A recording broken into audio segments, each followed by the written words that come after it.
Now, welcome to Let's Talk Some Ahsoka, where this time it's the 4th episode, also called Fallen Jedi, that we'll be discussing by looking at some of the comments left on my review over on the other channel. But before we do that, we have to get your ever so brief review of this episode. I can see the future. I said that Marok was already dead, and Marok was already dead.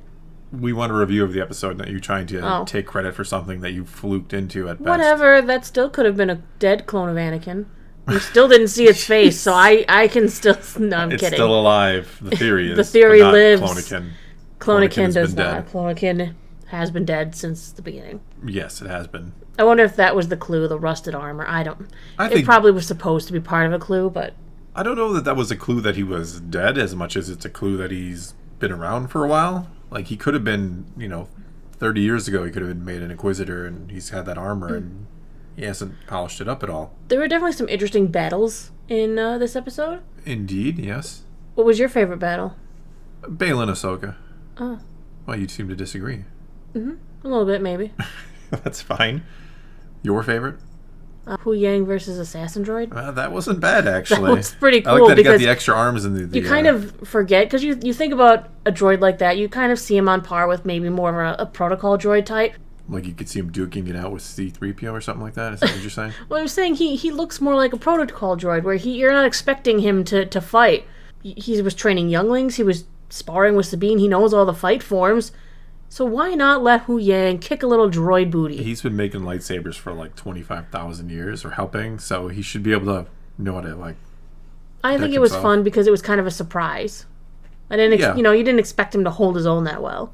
You thought he would just call for help, and help would, they would save him. But instead, we got a cool droid battle, which I can appreciate, because it's different than the other battles in the episode. Sure, certainly. But I did like Sabine pulled out her old blasters to try and fight against Shin. It's great. Shin's still doing cool Shin stuff. But definitely, I think, high praises for this episode. I was entertained. I was entertained. And the cliffhanger ending was cool. I loved this episode. Fantastic episode. Mm-hmm. But anyway, let's move to some comments. And we got to start with, of course, the top-rated comment left on the other video, which was from Captain Vader here. Captain Vader, a name after my own heart. Vaden? Why would we call him Hayden ever again? So, Vaden popping up at the end was similar to when Toby and Andrew were in No Way Home. I think we all saw it coming. It seemed obvious, but still felt surreal seeing it actually happen. Yeah, I think we all knew it was coming, right? It had been rumored forever. It seemed illogical, like it fit perfectly. And then it really happened, and you're like, here it is. Here's a Hayden. Now I almost called him Vaden. Vaden. Here's Hayden playing Anakin, talking with Ahsoka. We've waited for this for a long time, and you got to wait another week. It was rewarded, our patience. It was. Yes. I want to see what kind of conversation they're going to have. They're in a sort of world between worlds, semi-quasi-death state. Yeah. We'll probably make a whole video talking about it. Oh. Because I want to talk about it, and I have theories and stuff. Oh, what happened last time you had a theory? Clonikin was born. We did not prove that it wasn't Clonikin. We didn't prove it wasn't, but we can't. It wasn't a living clone of Anakin Skywalker. Which means everyone's right. It was also Starkiller. Well, his corpse anyway. It was also Ezra? That was the only one that wasn't right. Sorry, everyone who picked Ezra. But it was everyone else. It was even Mace Windu. Shout out to you, Mo. He's probably not watching. No, but it was a reanimated Mace Windu as well. All right. You're just nodding at me vacant. Right. You're like, yep. See, this is the kind of theory that works. Pretty much everybody's right unless you picked Ezra. You couldn't be proven wrong. It could have been anybody in there. You can't prove me wrong, then I might be right. Anybody in there. Oh, let's move on. Next comment from Wayne Sear. I have to say, I was starting to have my doubts about the series. This episode went a long way to assuage those doubts. There was an awful lot to like here, from the lightsaber battles to the dialogue to seeing Anakin with Ahsoka again. I really hope they can build on this momentum and give us something truly amazing. So do I. Yeah, I don't want to waste this. It was a fantastic episode. It felt like the first three were okay, but this one was on a whole other level. And now it's like, can we hold serve here? Can we keep this going? Well, we have so many questions. Well, I feel like with those questions, we can keep it going because we have Ezra, we have Thrawn, we have... How is Ahsoka going to get there? Yeah, we have... Well, I've seen somebody thought she might have the map burned into her hand.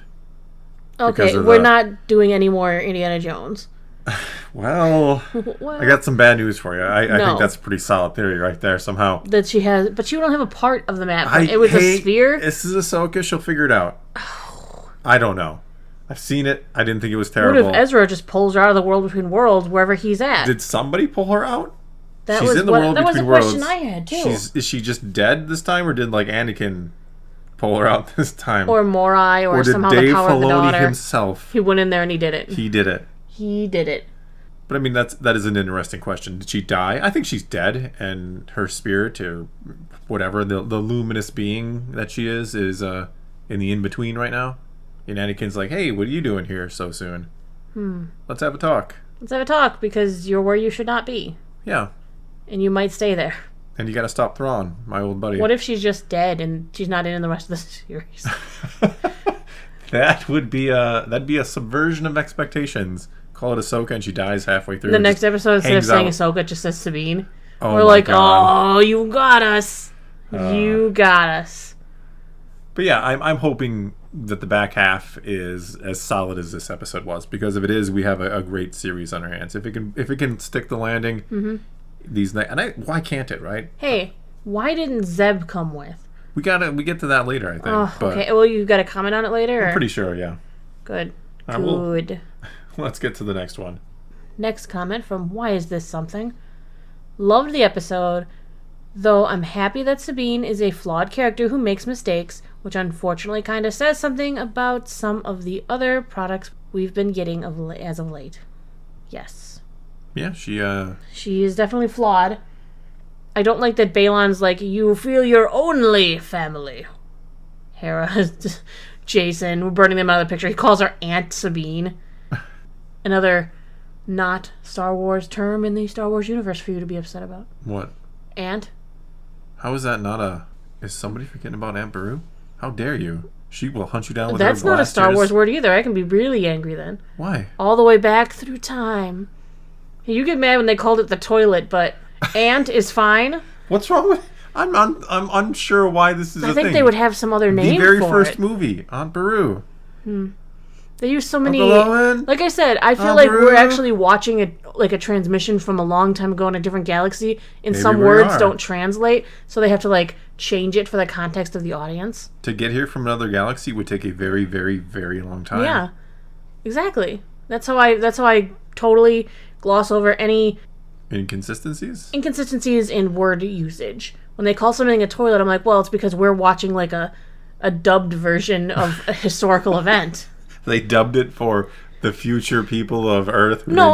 When we received the transmission from way back on board. then, I like it. They had to change some words so we would understand what they mean. Okay. Or else we probably wouldn't understand what anything means. No, they use regular familiar relationships, brother, sister, aunt, uncle. Why? Because that's something we as the audience would understand, not them. They probably have their own words and terms for it, but that's what we get. I don't know where this is going. But... I don't know. That's all. All right. I did love the episode. I agree that Sabine is flawed. She accepted the dark side. Well, she went with Balon. Yeah. She went with Balon. She went with Shin. She did it for Ezra, though. She did. Yeah. Because she just has a familial love for him, right? No, she loves him. But she jeopardized the galaxy. Didn't Dave say at one time that they're just family? She's Mandalorian. Family. They're clan. That's Mandalorian. What it's all about. You think Din would have done the same thing? Din would have packaged up, gift wrapped the whole map for him to get Grogu back. That's what family does. They give up the galaxy for each other. To me. All right, let's move on. Next comment from Mike Patton. I always figured Marok was just Marok, but at the same time I had fun theorizing about who he could be or could not be Ezra. I appreciate the opportunity he created for fan theories. He certainly did that. See, Marok was Marok, which could be anyone who's dead. No, I think it was fun. It was, but some people went a little crazy with it. Don't look at me like that. Not you, not even you. I don't think Clonikin's the weirdest thing I heard. Heck, it could have even been a clone of Gideon shoved into a suit. Of could have We been. don't know. Might actually have been, for all we know. We don't That's know. not a bad idea, actually. Anyone who could use the Force and passed away could now have been Marok. But no, it was fun theorizing, and that's part of what you do, right? As fans, we talk about it, we make stuff up, and No, debate I'm it. And actually not upset with the Marok outcome at No, all. I actually Seeing thought it that was he good. was Night Sister magic. yeah, He it was part of the story. Yeah. Makes sense. It was good. I think he's preluding to other things that are going to be in the series. I mean, if they're going to show us one Night Sister We're gonna see zombie, more they're going to zombies. hint at one. We're getting more zombies. We absolutely are. Yeah, Walking Dead Star Wars. Well, we don't have to go that far, but yeah, I we're getting hope more not. zombies. Absolutely. Next from Night Girl Gaming. I love how powerful and imposing Balon is. He really feels like a medieval knight, not just because of his armor, but also his lightsaber style, slow and powerful strikes just hacking down on Ahsoka. This comment goes along with, boo to the duck. What if Balon isn't referring to the Empire, but the bigger picture threat? What we get hinted at in the modern Thrawn novels. After all, it's all for the greater good. Yeah, that's the name of one of the books. Yes, it is. And he's referring to the Grisk, which we've talked about a lot. Yes, we have. It could be what he is fearing the most, or what he thinks has to be done to safeguard the galaxy, is Thrawn taking over the remnants of the Empire, Or merging them with Balon the Chiss. had a vision where we saw the sequels, and he's doing everything he can to to stop them from happening. Balon is the hero I've we... seen the future. The First hero we Order is need. coming, and it is lame. But then he wouldn't want to... Well, unless that's what the problem is. Like, the First Order never had Thrawn. That's what the sequel universe is. It's just Thrawn never came back. But in this universe, Thrawn comes back, makes the First Order cool. No, but I echo a lot of the sentiments here that Balon is cool. He is awesome. I love it. He's probably The my favorite demeanor character he presents in here himself. right now. He does look like a fallen knight. Yeah. The way he moves, his very determined strokes. Yeah. It's always fantastic. It's The power, always on yeah. point. And he never seems to fall out of character. I love No, it. he defeats Ahsoka, too. Like, he's no... And he keeps his he's no vows. slouch, yeah. He tricked That Sabine. was cool, yeah. Well, he didn't trick her. But he didn't. He didn't trick her. He but told her what the deal was. He did and he didn't. He doesn't know for sure Ezra's alive out there or anything. No, but there's a hope. But he's using her hope against her, but he's keeping his word. Yeah. Even when his apprentice was like, I'm gonna kill her. killing her, yeah. She's like, I'm sick of this one. I'm killing her. And he's like, no, Shin. Bad dog. Bad angry squirrel. Bad angry squirrel. Down angry squirrel. No, Balin's been awesome. I love the power. I love that he beats Ahsoka. Like, do. both of our heroes... Like, what a shocking thing. Both of our heroes have low points in this episode. if Balin knew that Marok was like an undead monster. Uh, Shin seemed surprised. When she saw that happen, No. she was like, I'm out of here. Shin was worried that Ahsoka was going to come and help Sabine. I don't think Shin was like, oh, no, Marok was a green monster. No, Green I don't smoke know. I monster. feel like she was maybe worried, like, oh no, I have to go help my master. Maybe. Like, I I don't want to play with the apprentice anymore. If we go back help. to that first episode where Shin saw Ahsoka come and she looked afraid. She doesn't want to tank. She knows she can't beat Ahsoka. But Balin can beat Ahsoka. We've seen it. It happened. He killed her. He may have. He did what Darth Vader could not because of Ezra. And Dave Filoni. Next comment from Dirty Jack Burgundy. It was good, but honestly, this was the first episode that felt worth the time. Mediocre isn't good enough. It shouldn't take 4 episodes before I'm finally invested, and a lot of this, to me, is due to pacing and the fact that they break a big movie into episodes rather than making individual episodes. The Mandalorian Season 1 didn't have this issue at all. Yeah, I mean, you do have to allow for a certain degree of setup, but the setup also needs to be interesting. It needs to hook you. You need to watch that first episode and be like, yeah, I want to see what happens next. And I'm not entirely sure that those first 3 episodes really hooked me or a lot of people. But There were a lot of setup. Yeah, not really exciting. And I think the big problem was we had seen a lot in the trailers, and it was really easy to piece, especially once it started. You could instantly start like piecing together, okay, this is going to happen, then this is going to happen, and this is going to happen. So we kind of knew where the first like 3 or 4 episodes were going. On the plus side, we are finally through like Pretty much all of it. 98%. Except for, like, Thrawn. We haven't seen Thrawn from the back or the front. Or the top or the bottom. Which means we know Thrawn will be on the ship. Thrawn is He's going to make it onto enter the ship. The Yes. Darth Scion Eye. Wait. It's called Yes. Darth Scion's Eye, right? It is called the Eye of Sion. I know. Yes, but I am aware. Now you had me confused, but yes. I almost had him. Named after Darth Sion for reasons. But no, I agree. It was a little choppy in those first 3 episodes. It was a little rough. This one felt much more streamlined. This felt like really good, yeah. Next from Tuna Sandwich. I was surprised that the sound design, lightsaber fighting, and music were up to Star Wars standards for the first time in a long while. This was the most cinematic Star Wars has felt on the small screen, I think. Even I noticed. Right off the bat, when they were igniting sabers and moving them around, it felt right. It sounded right. It did. It had the classic Star Wars lightsaber sounds to me. I felt like those were the saber sounds that I'm used to. Yeah, I think we've heard them before, but I think here they were just...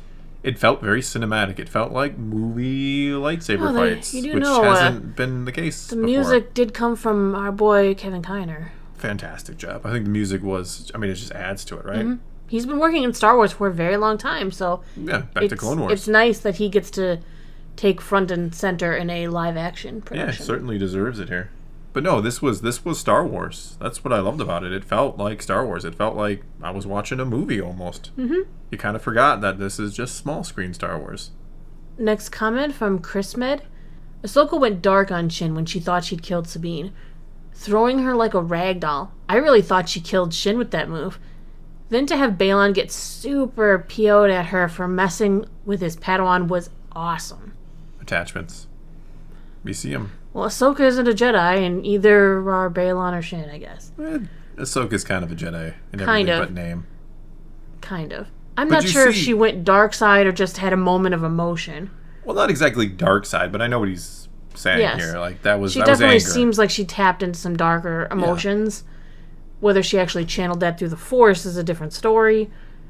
But I did like to see how much both of them care about their Padawans. Master and apprentice. It's the core relationship in this franchise, and you saw it highlighted perfectly there. Mm-hmm. Even Ahsoka, who's kind of lecturing us, Sabine about doing the right thing when the time comes, and keeping control of your emotions and making correct decisions. Like she couldn't keep it in check when she thought Sabine was dead.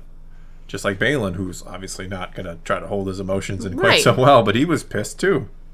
It's just great to see them actually show that emotion, to care. I mean, Ahsoka has been so stoic in a lot of this. To see her really show how much she cares about Sabine, that was nice. No, it was a great moment. It was perfect.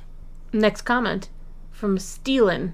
Hey Thor, future me, speaking from past me perspective to future you for tomorrow's past you.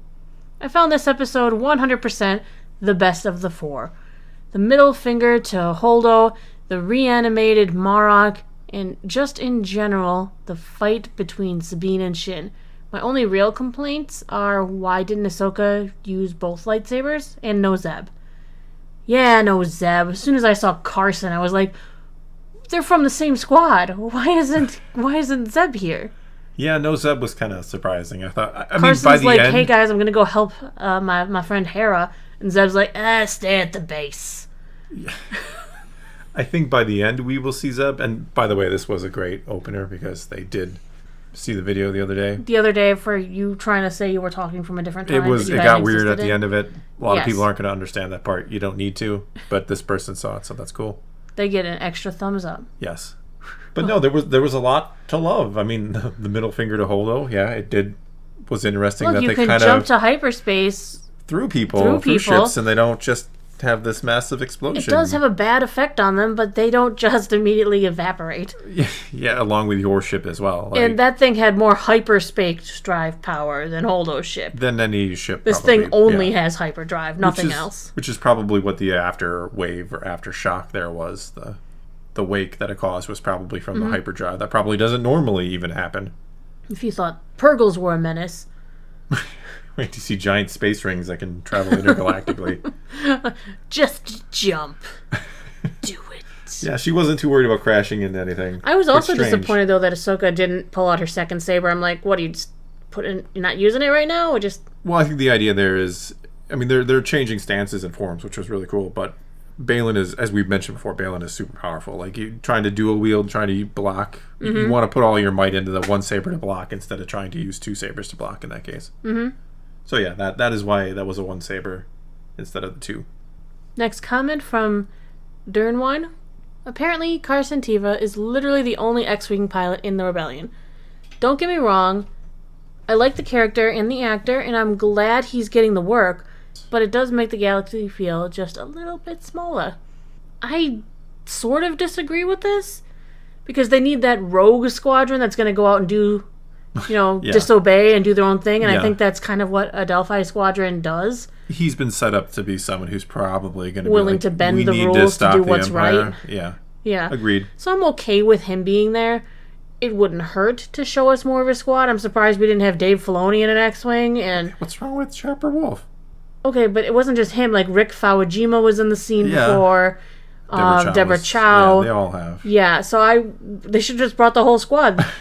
That's 4. The director that's squad. all you needed. No, I love Carson Teva. He's become one of my favorite in the Mandoverse here. But remember when we used to call him Captain Rancor? Yes, I do remember that. And I agree and disagree. I get what you're saying. Like, you do want to make it seem like they have more than one squadron in the New Republic.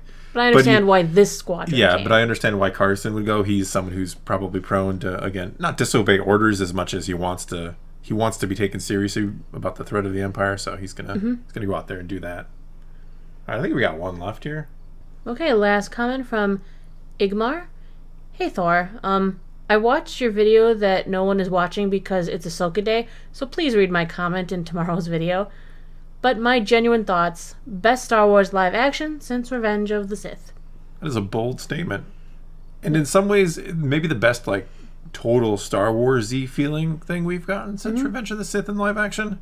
I mean, I love Andor, but I can understand why some people wouldn't, say that's, total Star Wars-y feeling. I like that the show is paying homage to not only the past of live-action Star Wars, but also tying in all of the animated stuff. It is like this ultimate kind of bridge between Clone Wars, you got prequel stuff, you got OT stuff, you're kind of mixing in the sequel trilogy stuff. What?